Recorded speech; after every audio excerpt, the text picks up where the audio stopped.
याच ॲप्लिकेशनमध्ये बनत आहे हरभऱ्याच्या डाळीचा झुणका। तर ही पद्धत एकदम जुनी आहे, माझ्या आजी अशी बनवायची, त्यामुळे आज आपण पण ही रेसिपी ट्राय करून बघणार आहे कशी होती। तर इथे ही डाळ 4 तास भिजवून घ्यायची आहे। अशी बघा, अशी तुटली पाहिजे लगेच नॉर्मली।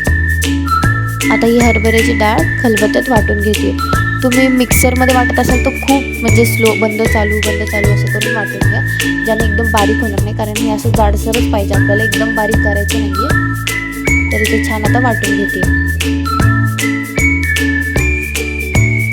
तर आता आपली हरभऱ्याची डाळ मस्त जाडसर वाटून झाली आहे। आता इथे लसूण पण बारीक वाटून घ्यायचं आहे, मिरची वाटून घ्यायची आहे,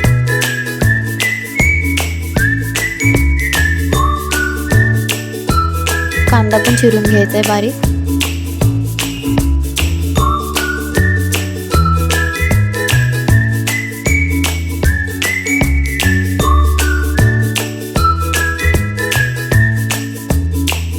एक टोमॅटो पण घ्यायचा आहे,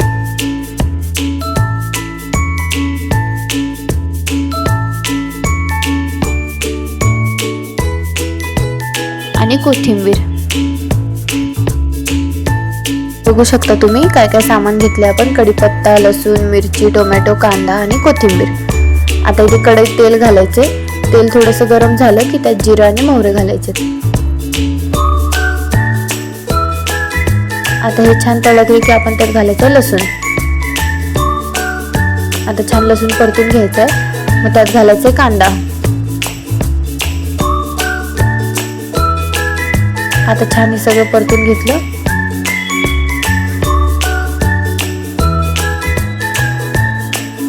कढीपत्ता घालायचा,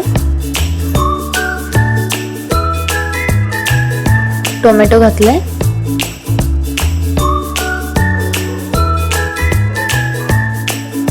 मिरची घातली वाटलेली, मीठ घालायचे, हळद घालायचे।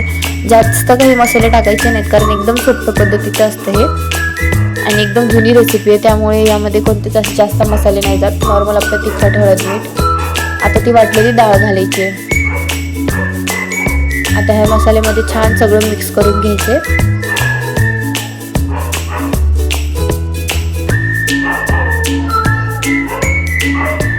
आता असं झाकून परतून छान शिजवून घ्यायचे सॉफ्ट होईपर्यंत। जास्त वेळ झाकून ठेवू नका, कारण डाळ आपली ही आहे तर खाली चिपकू शकते, त्यामुळे असं परतत छान शिजवून घ्यायचे। आता आपलं झुणका रेडी आहे, त्यावर मस्त कोथिंबीरने गार्निश करायचं आणि फटाफट जेवायला घ्यायचे।